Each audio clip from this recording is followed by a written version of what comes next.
warahmatullahi wabarakatuh. Nama saya Salma Miss Aziah dari kelas Hukum Keluarga B semester 5 dengan NIM 2283110047. Di sini saya akan membacakan teks kitab yang ke-10, yaitu Hal yarisul muslimul kafiro awil murtad. Apakah orang muslim mendapatkan warisan dari seorang yang kafir atau yang murtad? Waktalafu, para ulama berbeda pendapat fi mirasi, tentang hak waris al-muslimi, seorang muslim, al-kafiro, orang kafir.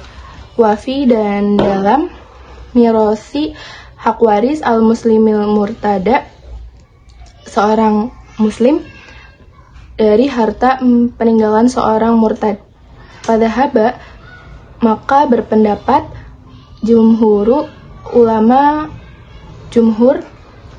minas sahabati, dari kalangan sahabat, wa tabi'ina, dan dari tabi'in, wa fuqohai, dan ahli fikih, al-amsori, berbagai negeri, ila annahu, bahwasannya, la yarisu, tidak mendapatkan waris, al-muslimu, seorang muslim, al-kafiro, dari harta orang kafir, bihadal asari, dengan ini hadis sahih as-sabiti yang telah ditetapkan, wadahaba, dan berpendapat Mu'az ibnu Jabalin wa Muawiyatun, Mu'az ibnu Jabal radhiyallahu anhu, minas sahabati, dari kalangan sahabat, wasa'idu, Imam Sa'id, Ibnu Musayyib, Imam Musayyab, wa Masrukun, Imam Masruk, minat tabi'ina, dari kalangan tabi'in,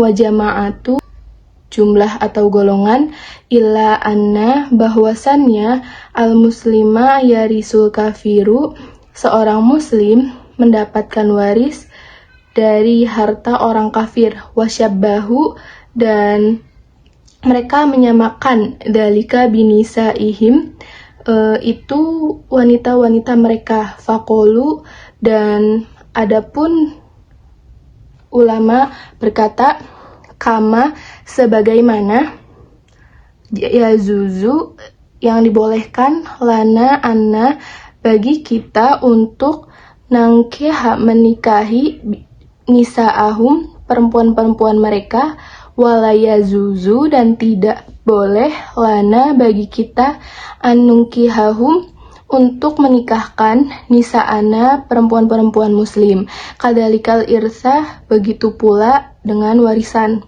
Warwa, dan mereka meriwayatkan, fi, di dalam dalika hadisan musnadan, sebuah hadis musnad, qala Abu Umar berkata, walaisa, dan tidak, bilqawiyi, kuat, indal jumhuri, menurut jumhur ulama, wasyabbahuhu, dan mereka menyamakan, aidon, juga, bil kisosi, dengan kisos, fid dimai, dalam darah, allati la tatakafa'u, yang tidak memiliki jaminan.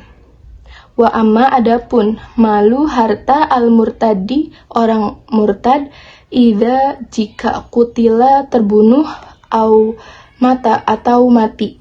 Faqala, maka berkata jumhur ulama, fuqohai, ahli fikih, al-Hijazi, negeri Hijaz, wali jamaati, bahwa untuk kaum, al-muslimina, muslim, wala, dan tidak, yarisuhu, mewarisinya, korobatuhu, karib kerabatnya. Wabihi, dan inilah, qala Malikun, pendapat Imam Malik, wa Syafi'iyu, Imam Syafi'i, wa huwa, dan itu, qaulun, pendapat Zaid minas sahabati, Zaid dari kalangan sahabat. Wa qala, dan berkata Abu Hanifah, Imam Abu Hanifah, wa Thawriyu, at-Thawri, wa jumhuru, dan jumhur ulama, al-Kufiyina, ulama Kufah, wa kathirun, dan mayoritas, minal basriyina, dari ulama Basroh, yarisuhu, dapat diwarisi, warasatuhu, ahli warisnya, minal muslimina, dari yang muslim, wahuwa dan itu qaulun pendapat Ibnu Mas'ud minas sahabati wa aliyin dari sahabat Umar radhiyallahu anhum. Terima kasih. Selanjutnya yaitu saya akan membahas tentang arti dari kitab tersebut. Apakah seorang muslim mendapatkan warisan dari seorang yang kafir atau murtad? Para ulama berbeda pendapat tentang hak warisan seorang muslim dari harta peninggalan orang kafir dan hak warisan seorang muslim dari harta peninggalan orang murtad. Yang pertama yaitu jumhur ulama dari kalangan sahabat, tabi'in dan para fuqaha berbagai negeri berpendapat bahwa seorang muslim tidak mendapatkan waris harta peninggalan orang kafir berdasarkan hadis sahih di atas. Yang kedua, Mu'az bin Jabal Muawiyah radhiyallahu anhu dari kalangan sahabat dan Sa'id bin Musayyab dan Masruq dari kalangan tabi'in serta segolongan ulama lainnya berpendapat bahwa seorang muslim mendapatkan waris dari orang kafir. Mereka menyamakan perkara ini dengan kebolehan menikahi wanita-wanita mereka, yaitu orang-orang kafir, berkata berargumen sebagaimana kita dibolehkan untuk menikahi wanita-wanita mereka yaitu orang-orang kafir, dan kita tidak dibolehkan untuk menikahkan wanita-wanita muslimah kita dengan mereka. Begitu pula halnya dengan warisan. Dalam hal ini mereka meriwayatkan sebuah hadis musnad. Abu Umar berkata, menurut jumhur ulama hadisnya tidak kuat. Mereka juga menyamakannya dengan kisos dalam darah yang tidak memiliki jaminan kesamaan derajat. Adapun tentang harta orang murtad jika ia terbunuh atau mati. Yang pertama, jumhur fuqaha negeri Hijaz berpendapat bahwa harta peninggalannya diperuntukkan bagi kaum muslim, karib kerabatnya tidak boleh mewarisinya. Inilah pendapat yang dianut oleh Imam Malik dan Syafi'i. Sementara dari kalangan sahabat adalah Zaid radhiyallahu anhu. Yang kedua yaitu sedangkan Abu Hanifah, As-Sauri dan jumhur ulama Kufah serta mayoritas ulama Basrah berpendapat bahwa harta peninggalannya dapat diwarisi kepada ahli warisnya yang muslim. Ini pendapatnya Ibnu Mas'ud dan Ali bin Abi Thalib radhiyallahu anhu dari kalangan sahabat.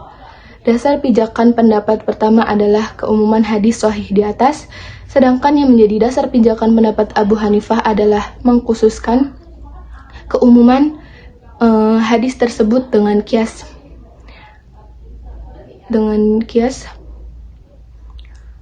di mana kias mereka dalam hal itu adalah karib kerabatnya lebih berhak ketimbang kaum muslim pada umumnya, karena mereka berasal dari dua sebab yaitu Islam dan kekerabatan, sedangkan kaum muslim hanya karena satu sebab saja yaitu sebab Islam. Mereka juga menguatkan pendapatnya dengan keberadaan harta bendanya dalam hukum Islam dengan dalil hartanya tersebut tidak boleh diambil ketika ia masih hidup hingga wafat, sehingga status hidupnya diakui demi eksistensi harta bendanya di bawah kepemilikannya. Hal demikian itu tidak mungkin terjadi kecuali harta bendanya memiliki sifat keharaman secara Islam. Oleh karena itu tidak dibolehkan untuk menguasainya ketika dalam keadaan murtad, berbeda dengan orang kafir. Imam Syafi'i dan lainnya berpendapat bahwa harta bendanya dapat diambil menurut goda sholat apabila ia bertaubat dari kemurtadannya. Pada saat ia murtad, golongan lainnya dari para ulama berpendapat bahwa harta bendanya didiamkan terdahulu karena ia masih memiliki sifat keharaman secara Islam. Didiamkannya dengan harapan ia masih akan kembali kepada Islam dan hendaknya ia mewariskan harta bendanya kepada kaum muslim, bukan dengan jalan warisan. Segolongan lain berpendapat dengan pendapat yang syadz, ketika ia murtad secara otomatis harta bendanya dikuasai oleh kaum muslim. Menurut Ashhab termasuk mereka yang menganut mazhab ini, yaitu